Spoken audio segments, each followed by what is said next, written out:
See no evil, hear no evil, speak evil. Hello and welcome to the live at the BG Reynolds Tiki Bar. I am still in the middle of getting a few things set up, but that's all right. You know, the good news is the doors aren't open to anybody, particularly my children, but I am, however, trying to get people in here from the Instagrams. We'll see how that goes. So let's, we're going to start this.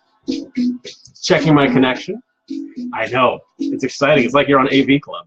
That's cool. Let's just do a few things here. Hi Instagrams. Hi Facebooks. Are we all online and good and clear and happy? Yeah, great. All right, so welcome to the BG Reynolds Tiki Bar live tonight, March 1st, 2018. Now, you may be thinking, wasn't it just 2017 and now it's March of 2018 already? Damn it, I know that's what I'm thinking right now. Time, it just keeps flying no matter what you do. So as I said, started to prep. I'm getting the mise en place all together here, which I apologize. As a bar owner, I actually recognize this amongst myself. I put out some horrible freaking energy right before opening because I want everything to be absolutely perfect. Right, not even when the door opens, 10 minutes before the door opens. I find that gives the staff a lot of breathing space and a chance to unwind before they start working customer service, which is great. Instead of picking mint and doing everything last second, they're able to actually relax and really get into their shift.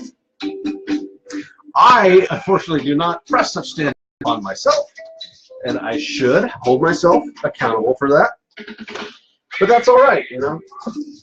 So here I am setting up my mint. Are we going to use the mint tonight? Maybe, maybe not. You may have noticed I grabbed my mint from the fresh herb. This thing at your. This was at my local Fred Meyer. Not a fan. It bends up the leaves. Everything gets kind of ovulated, and the mint is not usually the prettiest. I do like the mint that you get in the large service bags at your cash and carry or your restaurant supply store. It's usually halfway decent mint. You still have to pluck it and pick it. I did find though recently on a trip to a Vietnamese grocery store of all places that they had amazing herbs available. Not only mint, but shiso and basil and Thai basil. It was just a great selection, and they were together in very small bundles, similar to this size, but without the cramping and the styling. I have a word for this somewhere deep down in my brain. When you go to the store, you'll find 3 cinnamon sticks in a little glass jar for $7. You go to the other aisle and you'll find about 30 cinnamon sticks in a small plastic bag for 99 cents. Don't buy it for the packaging. This is marketing. Anyway, you want me to slap the mint, Brandon? Bad mint. That's actually where they got bad mint on from, because I can't even go that far with the joke. Anyway, welcome to BG Reynolds Tiki Bar. So glad to have you here.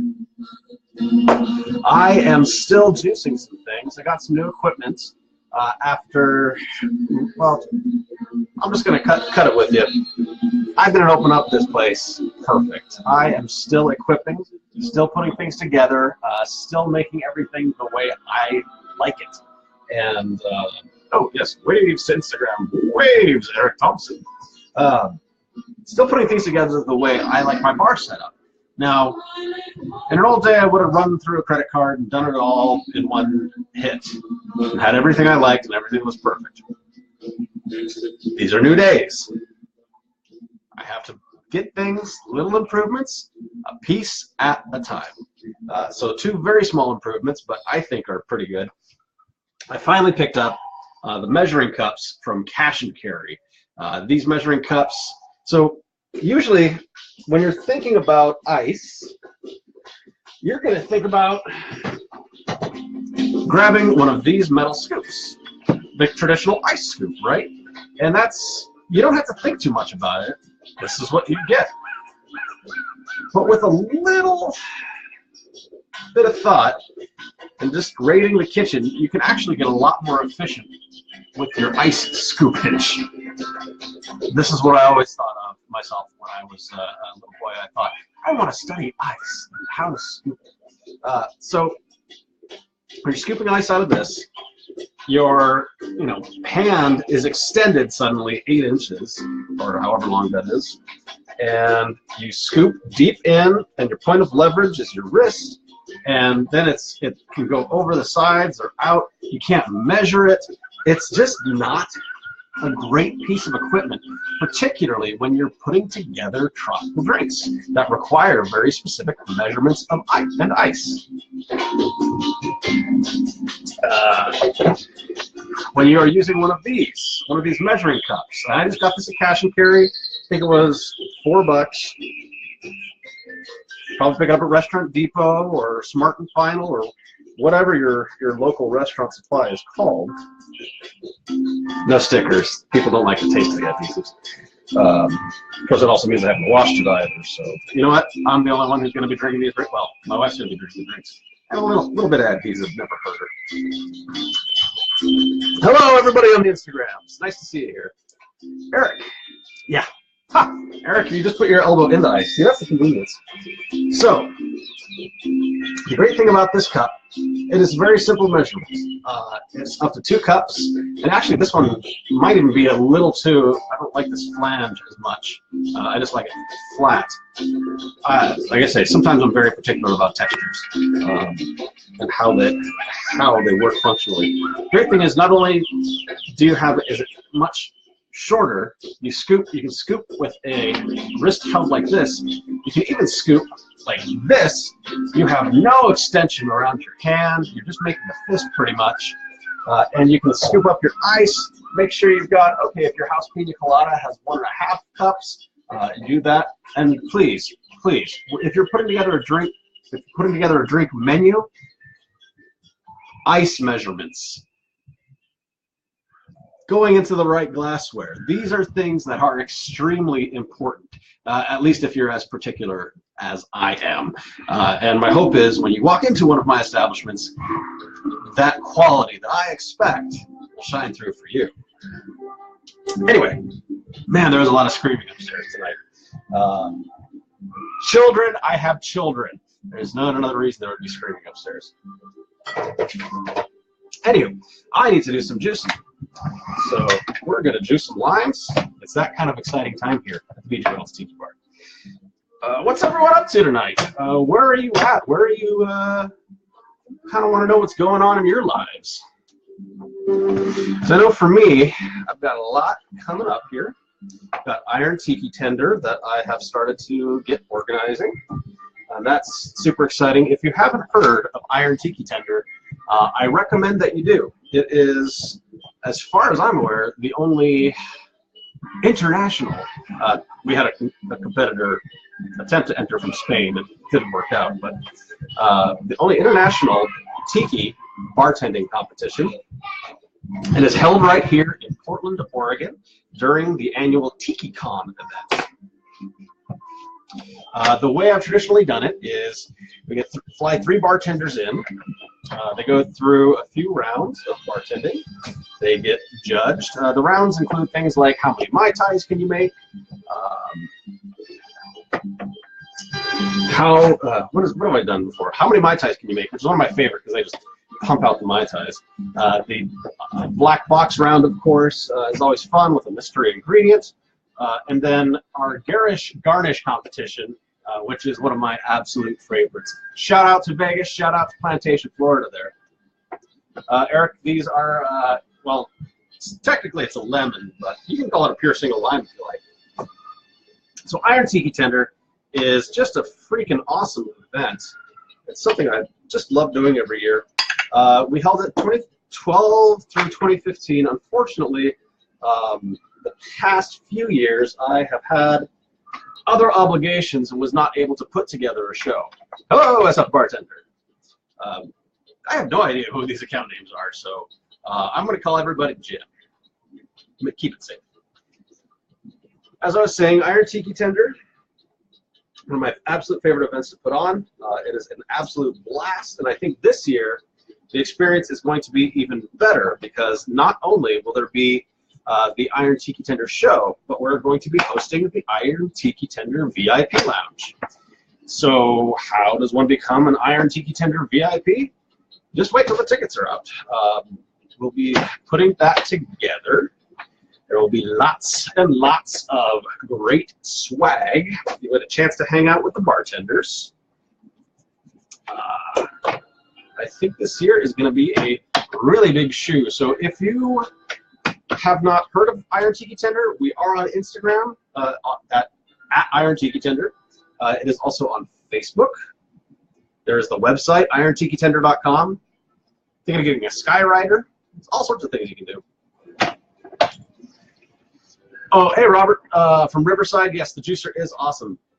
Juice-O-Mat. Look one up on eBay. Just not tonight because I need to buy a replacement one. My wife was just suggesting that this might be starting to see its age, which is about 60 years old.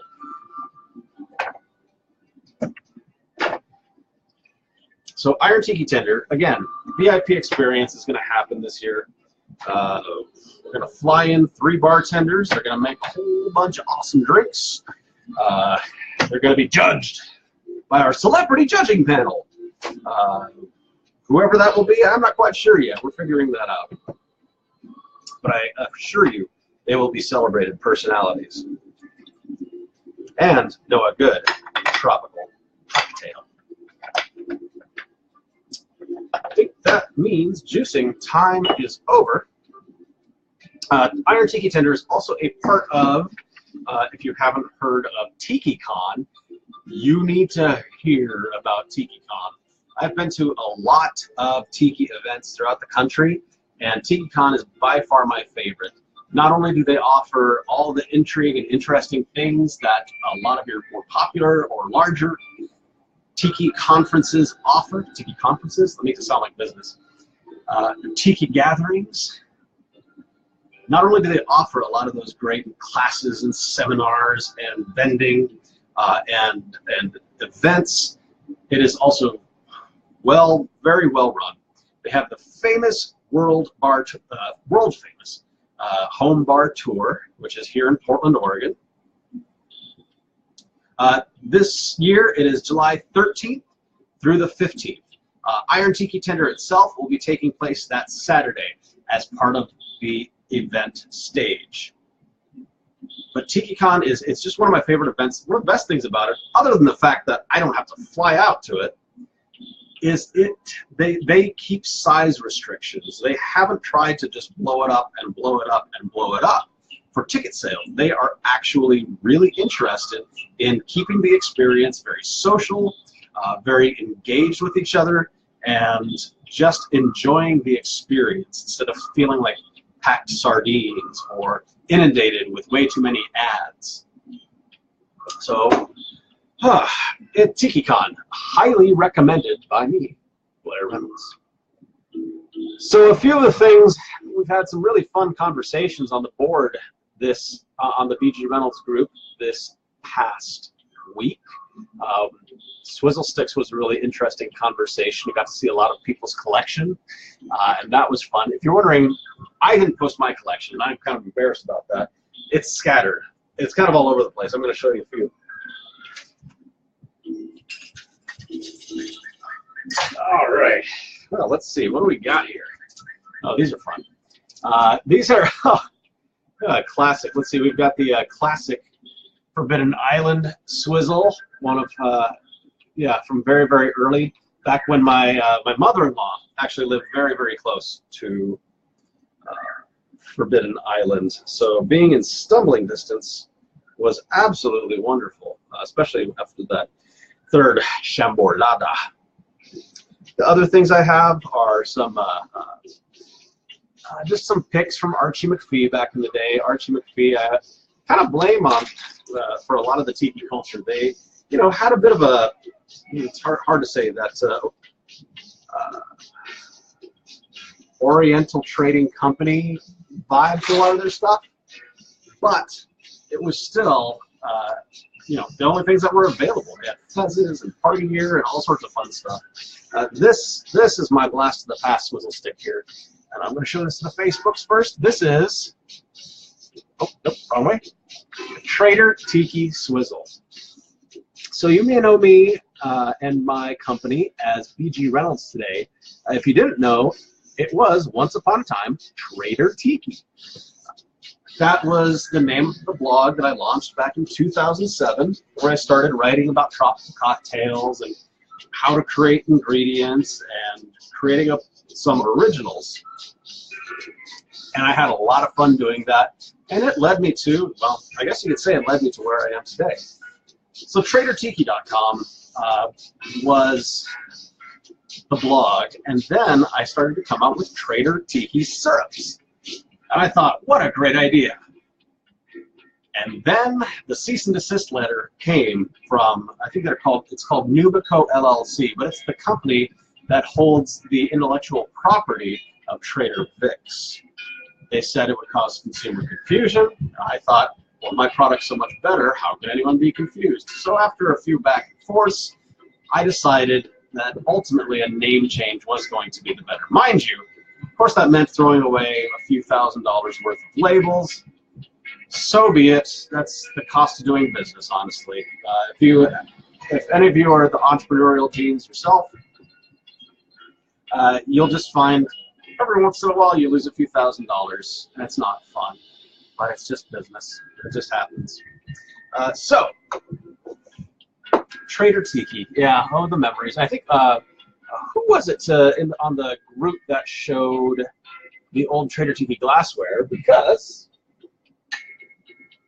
I happen to have mine right here. Ooh, oh, Instagram, you want that? Ooh, check out that gold rim. Classy or what? And there's my original drink, the Wisdom of Pele. Although it looks like kind of looks like the kitchen sink, the syrup kitchen sink. Here we have Trader Tiki's Wisdom of Pele, 1 ounce Demerara rum, 1 ounce dark Jamaican rum, 1 ounce light Puerto Rican rum, ½ ounce aged Martinique rum. Oh, that's a little heavy. 3/4 lime, 3/4 grapefruit, and then 3/4 falernum, ½ ounce Trader Tiki's honey mix. That never happened. I printed glassware, it's like a lie.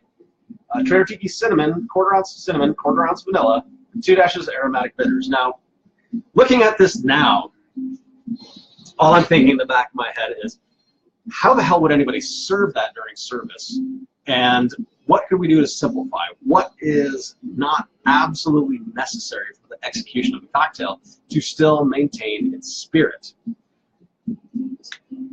Well, plus, unfortunately, I can't make I don't have the honey mix this evening, but anyway, let's start getting into cocktails. Again, oh wait, one more thing before I start getting into the cocktails. I'm a tease, I'm horrible, I know. I tried. I'm horrible. Had a very, very special delivery this week from a little magical place known as Cocktail Kingdom. And I got my copy of the updated 10th anniversary version of Sippin' Safari. Hooray!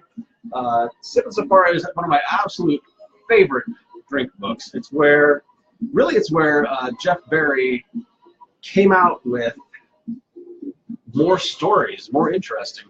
Groblog and Intoxica, while very nice recipe books, didn't have much story going beyond them. At most, things were a small sentence or a quick mention.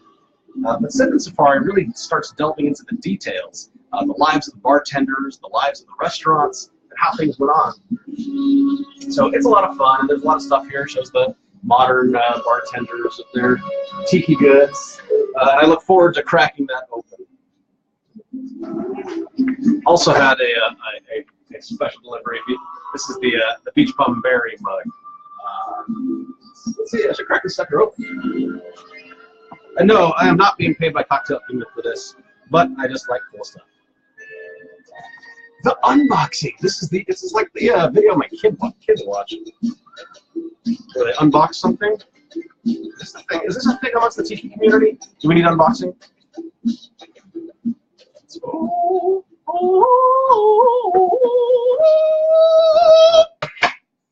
Yay! Crinkle paper. Nice little bum mug. Looks like it's got recipe to fill it with, and say hello to space it backwards. Come on. There we go. There's my new buddy here. How's it going? Hello. Nice to see you. Yes, I went and happy to take part of the new collection. Why do you have that accent? That's actually kind of degrading. I don't recommend that you do that. Oh, I'm very sorry. I'll use this accent instead. No, that doesn't work either. I think you're just going to go on the shelf. Maybe should we fill it with a cocktail? I think that sounds like a pretty good idea. Hell, let's check it out from here.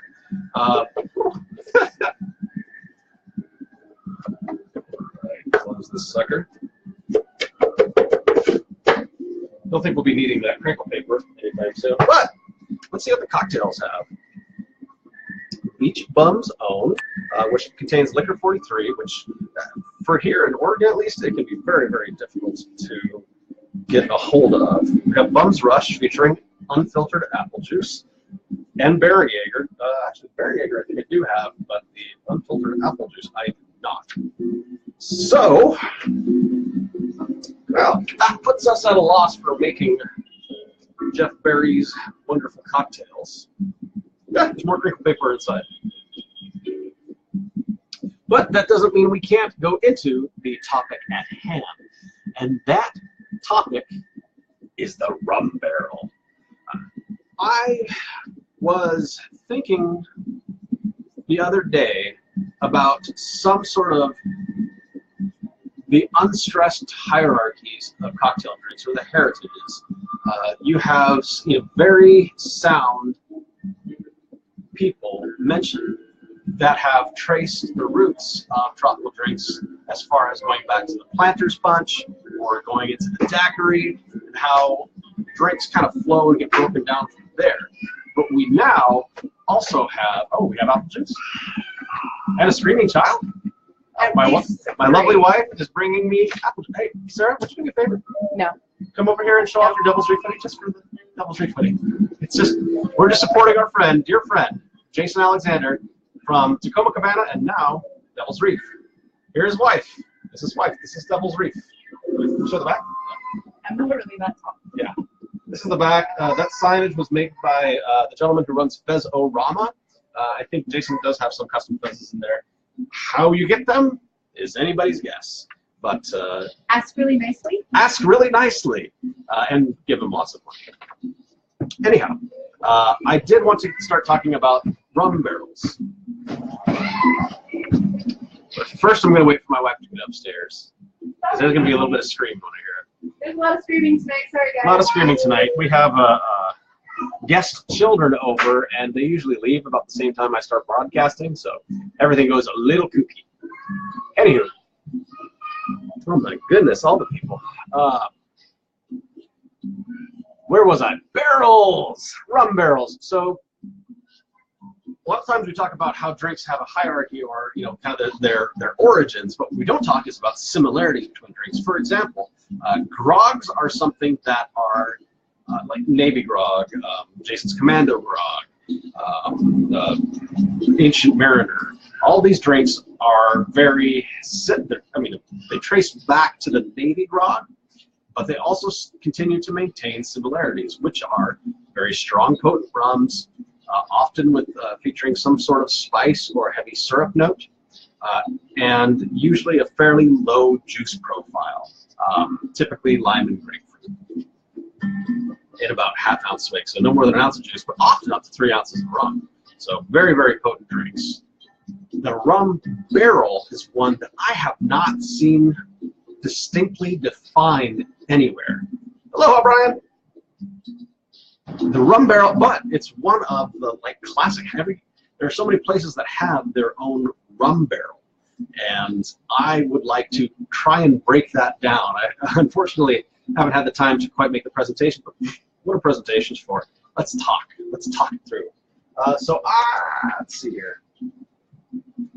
Rum barrels. I was just looking through some of my books.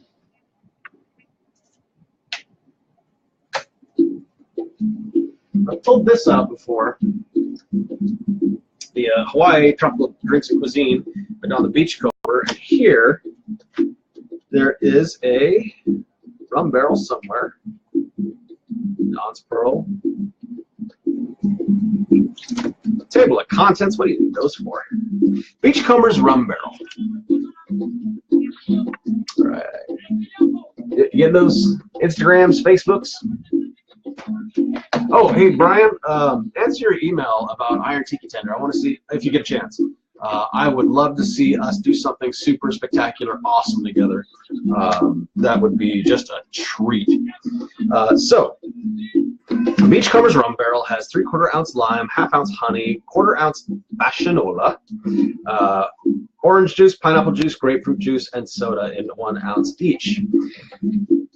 Looking at that kind of recipe, that is a very, very juicy. That is a lot of non-alcoholic mixer there.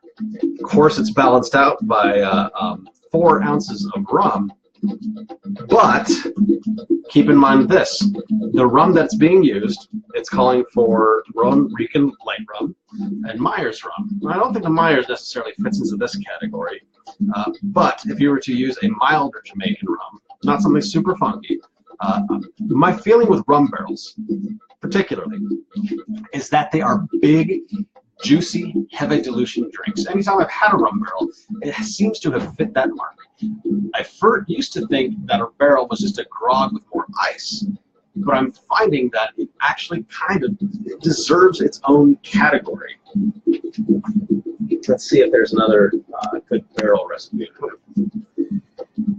It's hard to find because rum barrel is always the second part of it. 155 ports from Portugal. Rum barrel. We have 2 here. This is in Beach Bum Remixed, which I'm in. With the drink that I made, it's it's a dark and stormy with some ice cream. It's delicious. So the rum barrel here is a standard rum barrel from Portugal. Has 3/4 lime, 3/4 orange, 3/4 pineapple, 3/4 passion fruit puree or juice, 3/4 ounce sugar syrup, and then that ounce dark Jamaican, ounce amber. So actually that goes against what I'm thinking, but it is heavy, heavy juice. It goes against what I'm thinking as far as the rums. It's a little stronger. Here we go with Steve's rum barrel, of course, from Steve Crane's content chain. 3/4 lime, 3/4 orange, 3/4 grapefruit, 3/4 unsweetened pineapple juice, 1/2 ounce passion fruit syrup. So there actually is a lot of similarity there between that and the Portugal. Honey mix, 2 ounces dark Jamaican rum, 2 ounces white Puerto Rican rum. I'm starting to really see a trend here that it's rum heavy, but the rum is sneaky. It's under the surface. It's not big, potent, punch you in the face kind of rum. I actually was improvising with rum barrels, trying to play around, and found that I actually got more similarities to rum barrels I've had out in the wild the more I diluted it. I actually put a fairly heavy dose of soda water in. Plus, when you're putting together a rum barrel, this makes for a pretty hefty cocktail. And you're going to fit a lot of juice and such in there. And I am kind of a barrel freak, aficionado. I'm not sure what exactly to tell you. But let's play around with some rum barrels. Unfortunately, gosh, man. This problem with not doing this behind an actual bar, I am not prepared for this as far as orange juice goes. But if I'm looking at these recipes and I see some commonalities, that means we can play with this and maybe put together a barrel ourselves. Who's with me? Anyway, out there in TV land. So what we see here, lime, honey, passion, orange, pineapple, grapefruit.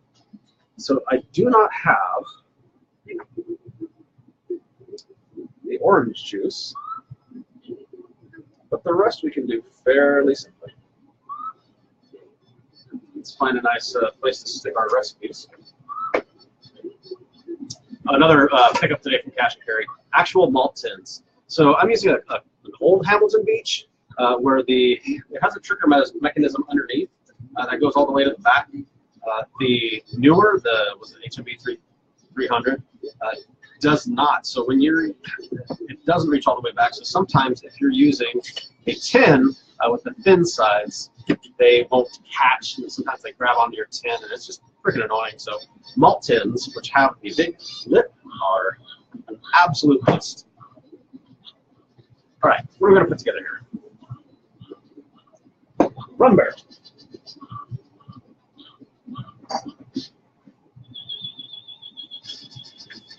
Okay. Welcome to the very well prepared. BG Reynolds, the most well prepared bartending live streamer since never. I'm also out of pineapple juice. I don't recommend this place. They're always 86 on everything. But let's see what we can put together that will be tasty and delicious. So, 3/4 ounce lime. Got lemon, but that's rarely used. Grapefruit. Let's go a little heavy with the grapefruit.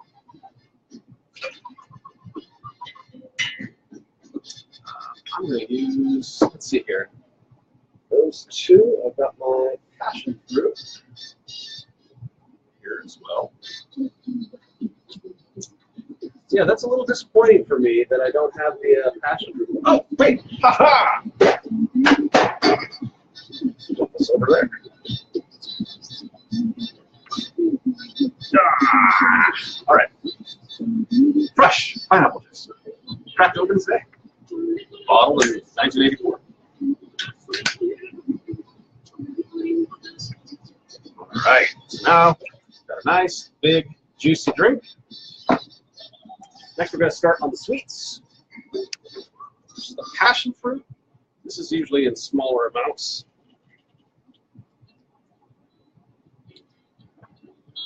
But I really like passion fruit, so let's make that about 3/4.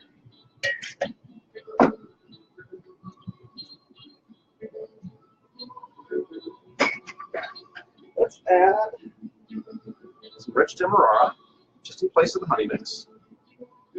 Just a touch of it, just enough to thicken and sweeten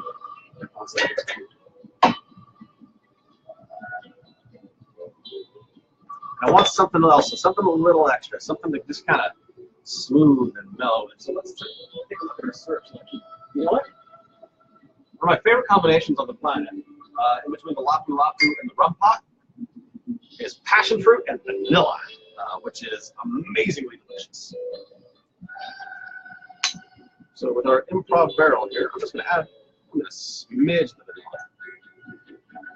Just 1/4 ounce. You can already smell that passion fruit and vanilla combo. My favorite substances on the planet. Now, let's get to the rums. So if I'm putting together a rum barrel, I'm going to want to put together something for my taste and for my take on the rum barrel.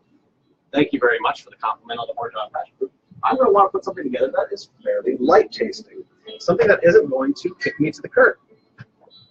So let's use, this is, if you haven't heard of it, Magdalena rum by House Spirits. It is delicious. I'm going to put in, big splash. Half ounce of that. And then let's go with something that is tasty but a little chill. And I think the Eldorado 5 will hit that mark. Where it definitely has a nice base, it's nice and strong, it'll last in the cocktail, but it's not, it's very smooth at the same time. So now let's flip that.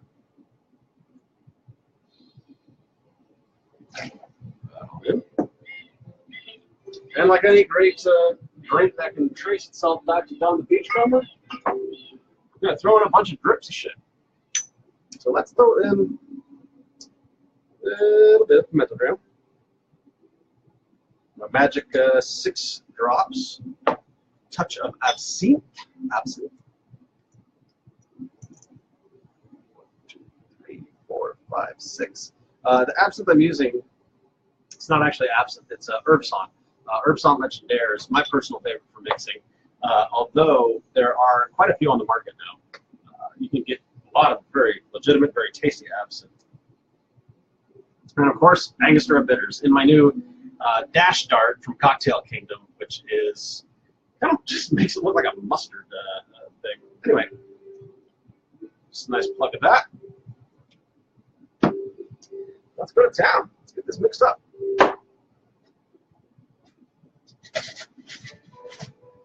All right, since it's going in a rum barrel, we want a lot of ice.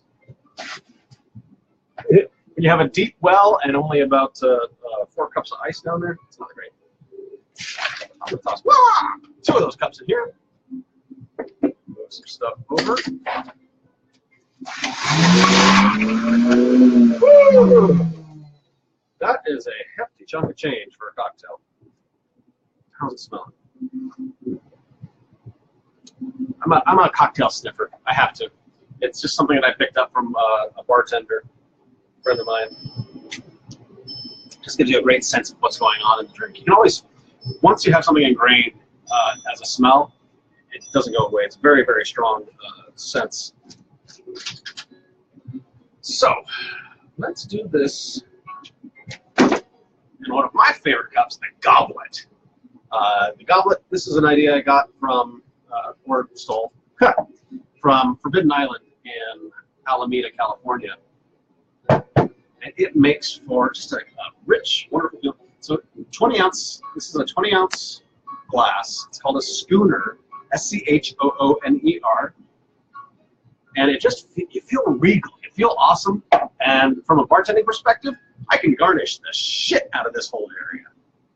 So, that came out to be a pretty big fluffy cocktail. And is that pour on point or what? Do I know my garnish game.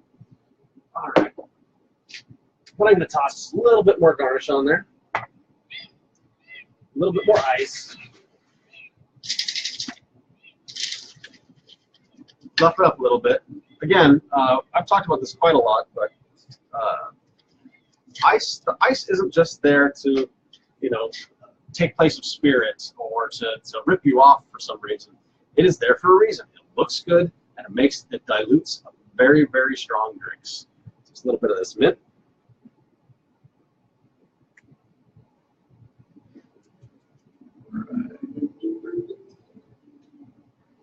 Again, that mint in the plastic is just not my favorite. It doesn't express as well as I would like. I should do some garnish carving one of these days, shouldn't I? Yeah, I really should. Oh, I'm going to show you guys one of these little favorites. I'll do that sucker. Let's make a little island. Let's make a little lime island. So I'm going to take my lime and a knife. Very useful. I just use, don't go crazy with your knives. Just get little, you go to Cash and Carry or Restaurant Depot or one of these little restaurant supply stores. This is from First Street, the finest maker of everything in those, from the flour to the deep-fried fish to the cutlery. And they'll do you just fine. I'm breaking one of my own rules here. I break a lot of my own rules. I ought to write these down one of these days. And that usually before I do something with a lime, or cut a lime, I like to zest them. Number one, you get zest if you want to make something fun. And number two, it's another visually appealing aspect of the drink. So here's my little lime island with the mint in the down in the lime here. You can see, so it'll be nice and appealing in our rum barrel, our schoonery rum barrel. That's a generous pour from a generous bartender. All right, I am going to have to take a sip of this and let you know how it goes. Came out actually, honestly, I'll be honest, the flavor's a little too strong. I don't have any soda water in there, partly because there was so much. I probably could have knocked down the grapefruit. I went really crazy with it by 1.5 ounces, but it does create a really nice base. The pineapple, the passion, the vanilla, They're not plain like they do in a rum pod or Lapu Lapu, where you get this kind of, I call it like a juicy bubblegum flavor. The grapefruit definitely has started to battle with it and make it more, tone it down so you can actually like really taste vanilla instead of, most people associate vanilla with just being sweet. So anyway, a delicious, totally impromptu barrel of sorts. I'm waving in real life. You wave on internet. I wave in real life. All right. We're going to enjoy that one a little bit later.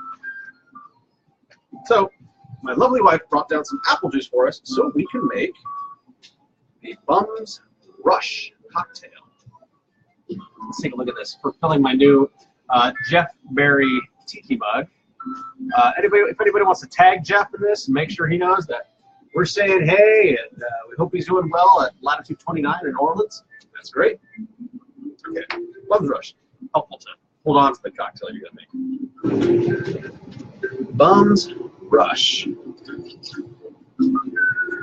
This says it is shaken. Sometimes when it comes to reading cocktail recipes, you have to second guess the author. Often things will be changed for ease of use sake. For example, in the first grog log, a spindle mixer is never even mentioned. Partly because they just aren't that available, but also if you go into somebody's house and they're trying to make cocktails, they're usually not going to have one. It's just not a standard piece of equipment.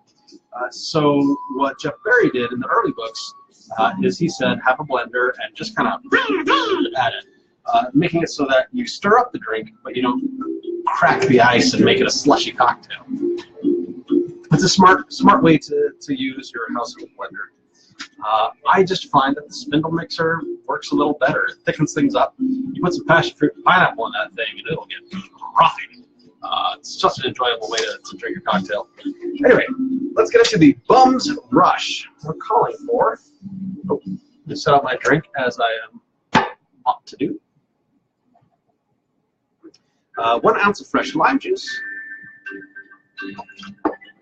1 ounce apple juice. This calls for unfiltered. But we got to do what we got to do with what we got. How to drink. Do you find that a spindle is sufficiently different from shaking over crushed? Yes, absolutely. Because it's shaking, you're still going to get a lot of ice breakage. You're going to get over dilution. With spindle mixing, it aerates as well as mixing the blending everything together. That's, again, my humble bro science bartender's opinion. I am not a scientician. We've got 1 ounce of Bärenjäger honey liqueur. As always, the fun part of reading some of these books has been finding the obscure liqueurs that are often called out. Things like Liqueur 43. It's one of my Benedictine. Not that that's obscure, but you're not going to use a whole hell of a lot of it. What was that thing? Swedish Punch, which until they Eric Seed with House Alpens, nobody had their hands on. Oh, hey, Brenda. What am I thinking of? Oh, there's the Liqueur 43. Oh, just a drop of it left. I wanted to show off a very proud acquisition, but I cannot seem to find it, and that is Vanderhue, which is a Jamaican coffee liqueur that has appeared to have completely left the building. All right. Welcome to the Well-Prepared Cocktail Show. Oh, I haven't even opened the Bärenjäger. Isn't that crazy? Ounce of that. Honey and booze together at last.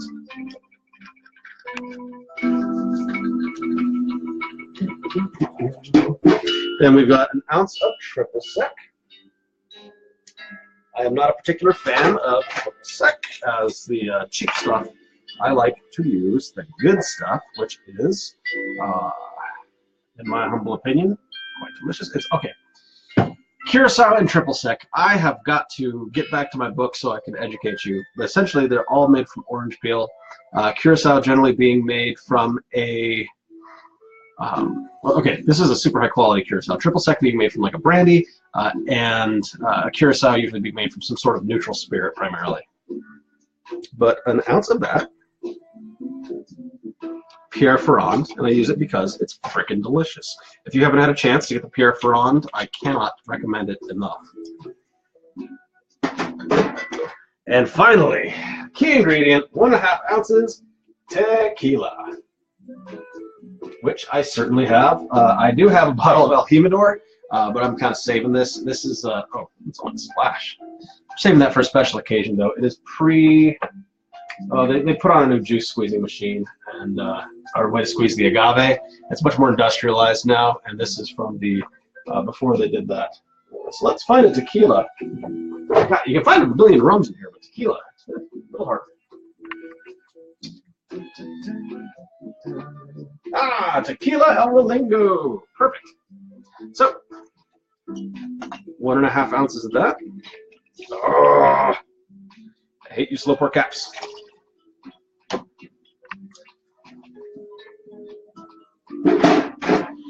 And all of our Bums Rush is all put together now. It does ask explicitly, shake with ice cubes, strain into mug, add crushed ice to fill. I tell you, there's a million different ways to shake and strain and punch and pour all your cocktails. In this particular instance, when you are shaking and then straining, but then again filling it with crushed ice, the only assumption I can have really is that you are trying to not over dilute it by putting it in with the used ice. I don't know, I'm a fan of a fairly diluted cocktail. As a diluted individual myself, diluted, haha. Anyway, Bums Rush. I always recommend making the silliest face possible when you're shaking your cocktail. And as always, I am shaking in tins, not Boston shakers, because I have had so many of those goddamn things slip or break or just let go of a shake. It's not good. As it says, you can smell that smokiness of that tequila. Pour.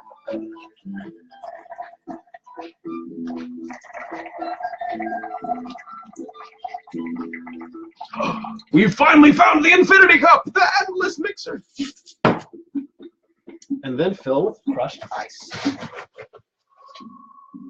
I know what you're saying. Blair, didn't you just open that up? What, weren't there some more things under there? Yeah, but you know what? Booze will kill off anything not absolutely necessary. So, let's see here. Get our mint sprig. Give it a nice smacking. Best mints spanked. In case you're wondering about this whole spanking the mint thing, the concept behind that is aerating the mint. Well, okay, walk into a great tiki bar after the bartenders have freshly prepped and before the kitchens started going with their fried foods. What's it going to smell like? Lime juice, citrus, mint. It just has this wonderful aroma to it. And I find that spanking the mint helps kind of bring out that fragrance, not only in the cocktail itself, but just in the ambiance and the atmosphere of everything around you. All right. So, here's to you, Jeff Barry. Bums Rush.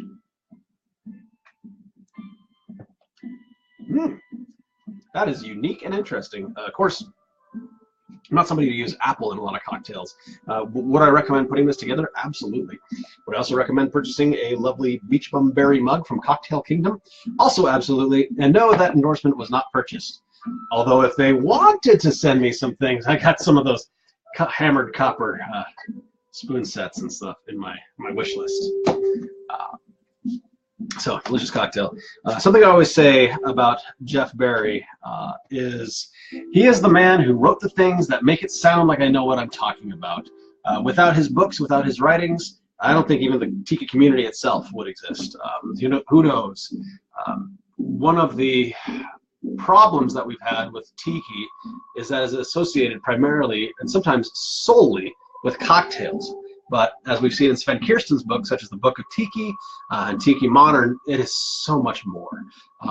And that is something that a lot of modern bartenders or a lot of the young up-and-comers don't quite see. It's where the hashtag Tiki AF, also known as Tiki as Fuck, comes from, and they'll be dressed in some sort of pattern print with a baseball cap and short pink shorts. And I am an old frickin' fogey, and I hate that crap. I understand it has a place, and it's fine. But myself and many of the other torchbearers of Tiki are concerned that we need to preserve Tiki may go off in its iterations, but we need to get proper Tiki preserved somewhere. And maybe that is, we develop, talk with, cultural masters like Sven Kirsten about relabeling this original Tiki to more of a South Sea Island cultural trend, and let modern Tiki be Tiki Bar. Let the Pirate Bar and Voodoo Bar and all these various things that are starting to get convoluted into Tiki. I don't like being a gatekeeper. I don't like saying you're not Tiki, you're not Tiki. I like being a torchbearer. I believe in what I care for, and that is something I will always carry into any establishment that I put together. I don't like to judge unless your drinks suck. Then I judge. Gonzo, what's the best place to source odd liqueurs and small label rums for the average home bar? I do find quite a few at Total Wine and More, but can't find a lot of the more obscure blends. Gonzo, I have a high recommendation, and that is a little store down in California called High Time Wines. They have a great selection. They have a great staff. They'll find things for you if you are absolutely in a panic about it. The unfortunate things is there are some items that just are not made anymore. Vanderhum, I don't even know what the importer is. A lot of, when we think about the bottles on the shelf, in our minds, we just see them as being available, being there in a recipe book. Oh, that's just going to be on the shelf. But from the behind the scenes, the production industry, sometimes, the brands go through different variations and changes as they go along. And sometimes, they may have been a small thing that ended up on a Don the Beachcomber menu for a few years, and then they decided to cancel it. Well, now it's in all these recipe books, and people are trying to find it again, and it's just not always going to happen. That's where someone like me, on the syrup side, tries to recreate a lot of these classic mixes. Jeff Berry wrote about Don's Spices and Don's Mix, and those are now my Tiki Spices and Paradise Blend. Something I'm researching now, or really excited and looking into, is Fashionola and Passionola. I have not seen. There's a really great one on the market. It is a great syrup. It's called Fashionola, but I don't believe it is a great Fashionola, and that is by Cocktail and Sons. It is very delicious, but there is it is very seasonal. It has a heavy strawberry basis, which strawberries were not traditionally used. Even in traditional cocktails, you're going to find a lot more things like raspberry being used, which could have also been the red Hamburg syrup from Stanley Clisby Arthur's New Orleans Drinks and How to Make Them, which is one of my favorite cocktail books because it's just fun. Oh, Gonzo, that's where you're going to High Time for that? Yeah, the only other places I can think of, not that. Oh, take a look. There's a place called Bounty Hunter. They primarily do wines, but they do have a ton of very small batch, very obscure items. I get their catalog regularly, and it is impressive, to say the least. They don't have a wide selection, but what they do have is usually just phenomenal. Excuse me. Whew, that's a bum's rush. It's really hitting the spot. So when you're trying to source liqueurs and such, the other place you can go. One of my favorite stories of how I sourced a bottle of Lemon Heart original Jamaican rum was myself and Martin Kate were walking through a San Francisco and just came into a little little liquor store run by a it's like a Russian teenager behind it, and just looking on the shelf, we suddenly found these ancient tax-stamped bottles of Lemon Heart. They must have been from the 70s, but there they were, a little dusty on the shelves, and I guess in all that time nobody had taken them, so we did, and the results were delicious. I'm really sad that there is no longer a Lemon Heart Jamaican. It was very smooth. It was definitely not like a heavy punch Jamaican like a lot of what you get today. Hamilton, Rumfire, and Ray and Nephew, where it's all big funk, big punch. It was very smooth, very mellow, and it really made me rethink Jamaican rum in general. Of course, your higher end Appletons, they are going to be very smooth, but I just find that the Jamaican rum category these days it's starting to get, it's almost starting to turn into a funk war, which sounds awesome and I think should happen. Okay, that's my last Bootsy Collins impression. Or is it? So yeah, sourcing obscure liqueurs, you never know what you're going to find at just your local liquor store. As for me, I live in a control state, that's Oregon, where the state controls all the inventory that's on the retailer's shelves. So the chances of finding something like totally obscure or vintage, it's not going to happen. It hasn't happened yet. There's been some rare good prices, but never anything too, wow,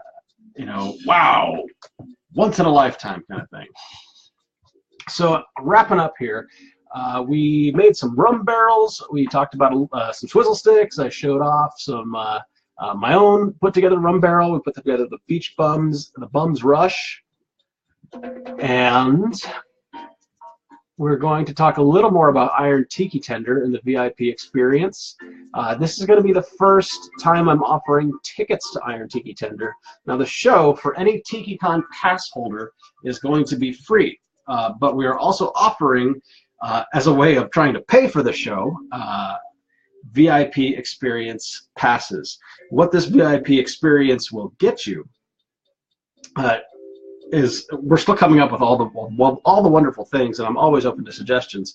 Of course, some pieces of swag, some promotional items from our a gift bag put together by our sponsors. We've got the Iron Tiki Tender VIP Lounge, which we're still dealing whether it's exclusive or a time-exclusive access. But the Iron Tiki Tender VIPs will be able to hang out with the bartenders that are competing. We will also be offering front row seats, free drink tickets, all sorts of goodies and whatnot for the price. And all we're doing for the cost of the VIP experience is trying to get our grand prize package for the bartenders up, trying to pay for their flights to come in, and trying to put on a freaking awesome show, because I've done all this before and entirely out of pocket, and I cannot do that every year. It's a little rough on the pocketbook. The bank started calling after the 2015 Iron Tiki Tender. So I appreciate your help in trying to put all that together. Hey, David Schweitzer. Oh, Gonzo, you made Jason's molasses syrup. Yeah, I am trying to recreate that myself. I'm going to see what we can do about helping Jason with his pineapple syrup supply. Oh, yeah, Neil, that's really, you can't fly in due to alcohol content. I know there's things like you can only have like 750s if they're at 80 proof or something. Yeah, I forget exactly how that goes. Can you truck them? There's these nice ice road truckers I've heard so much about. Would we pay them a little extra? Although if they hit that, the ice road would just be way worse. But again, the Iron Tiki Tender VIP experience is coming up. It's going to be a great part of your TikiCon experience. Portland, Oregon, July 13th through the 15th. I am still looking for volunteers, for sponsors for Iron Tiki Tender, so that we can put on this awesome show, just like times past, but maybe without me burning into the ground. So, oh man, 80 proof limit on planes, that stinks, man. I'm sorry to hear it. Do you have to fly a plane? Could it be a helicopter? Coming up with ideas left and right. So, Iron Tiki Tender, make sure to check out the website, irontikitender.com. Join the Facebook page. I'm going to be posting live updates from it. I'm hoping to get the live streaming set up. I've become such a fan of live streaming now. I'm hoping to get live streaming going on Iron Tiki Tender. So if you can't make it to Portland, you can still watch the super fun, amazing show. It's been incredible every year that we put it on, and it just is going to get better and better. So anyway, thank you so much for joining me tonight, and I appreciate you all being here. See you on the BG Reynolds Tiki Bar Facebook group, where we'll have lots of fun topics and things to talk about. I'll be posting more about Iron Tiki Tender and rum barrels and all sorts of stuff. Thanks again. Mahalo nui loa, and aloha means goodbye. Cheers.